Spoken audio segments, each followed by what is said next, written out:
because my daughter said to me, no one gets married thinking they're going to get divorced.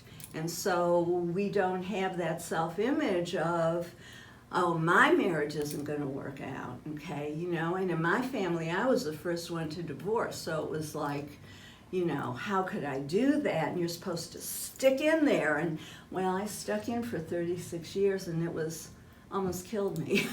Thank God I finally said enough, time to move on. So we have all kinds of things that that are planted in our minds and that we believe and that affect our ability to let go and to accept what is, and then to really forgive ourselves for whatever it was, making a bad choice, staying in it, contributing to it, whatever it is, okay? Because we have guilt, we have blame, and we carry that with us until we're willing to let it go and love ourselves and move forward with joy and knowing that we deserve love, we deserve happiness, we deserve to feel good and create the life that's right for us.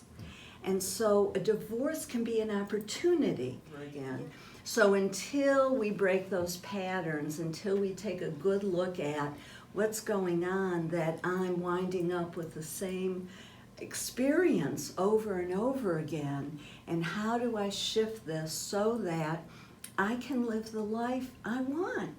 And truly I deserve, each of us, if you get nothing else out of this, each of us deserves a good life, a life of joy, a life of happiness, a life of peace.